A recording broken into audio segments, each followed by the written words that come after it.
नौसा प्रखंड क्षेत्र के किसान कर रहे स्ट्रॉबेरी की मिश्रित खेती। राज्य के बाहर भी बढ़ रही है फसल की मांग। नौसा प्रखंड क्षेत्र के किसान पारंपरिक खेती से हटकर नगद फसल की खेती कर अनोखा उदाहरण पेश किए हैं। यहां स्ट्रॉबेरी व लहसुन की मिश्रित खेती से किसान अनुज कुमार अच्छा मुनाफा कमाने व अन्य किसानों के लिए प्रेरणा का स्रोत बन गए हैं। अनुज करीब 2 एकड़ की जमीन पर स्ट्रॉबेरी की खेती कर फसल उगा रहे हैं और बिहार के बाहर भी कलकत्ता सिलीगुड़ी तक पहुंचा रहे हैं। उन्होंने पारंपरिक खेती के तुलना में बेहतर मुनाफा कर रहे हैं। वह बताते हैं कि प्रति एकड़ जमीन पर 2 से 3 लाख का मुनाफा स्ट्रॉबेरी की खेती से आसानी से संभव है।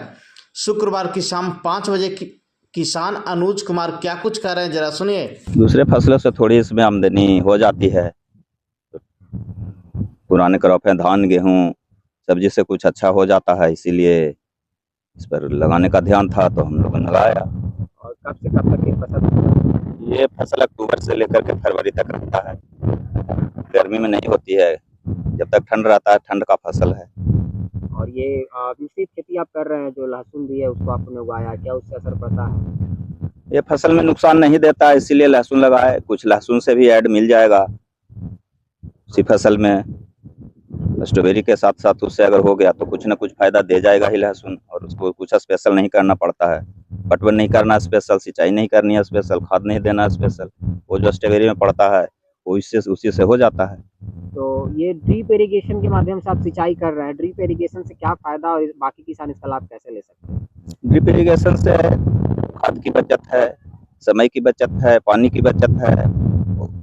उससे खाद कम पड़ता है, जो नेचुरल फील्ड में लोग जो देते हैं या फ्लड इरिगेशन करते हैं उससे पानी बर्बाद होती है। इसमें पानी की बचत है, करीब 70-80% पानी बचत होता है इससे।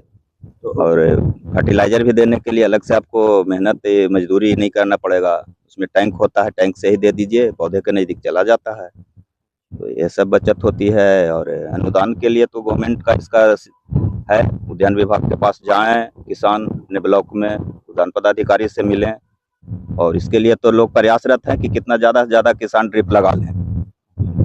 और ये दिक्कत उसमें नहीं है। पारंपरिक खेती से हट करके आप क्या संदेश देंगे किसानों को कि नया कुछ सोचने की क्या जरूरत है आज के समय में? जरूरत है कि जो परंपरागत खेती है, धान गेहूं मसूर बूट चना, इस सबसे इतना आमदनी नहीं हो पाता है कि किसान का आगे कुछ हो। तो हट करके सोचेगा नहीं तो फिर उससे कुछ तो आमदनी होगा तब किसान चलेगा। किसान की हालत आप जानते हैं कि कृषि प्रधान देश में इससे दयनीय हालत और किसी वर्ग का नहीं है जो आज किसान का है। तो इसलिए तो अब जिसको अलग सोच लगा, हम लगाए कुछ और अपने जानकार के अनुसार लगाए हैं तो कुछ हासिल होंगे।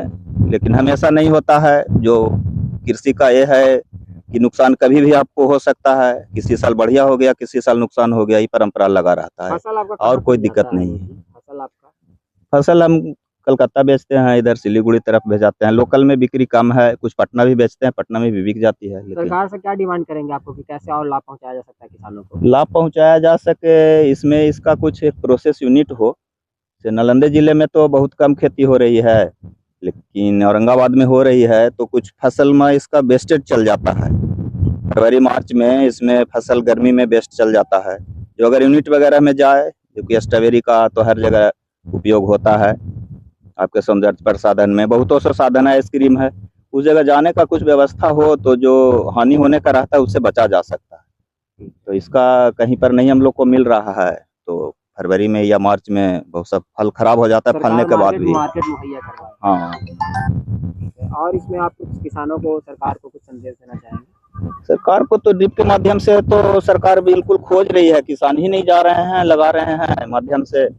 तो इसमें दिक्कत नहीं है किन्हीं को। जिनको नहीं जानकारी है वो सीधे जाएं अपने ब्लॉक स्तर पर उद्यान पदाधिकारी के पास, तुरंत लग जाएगा उनका ड्रिप।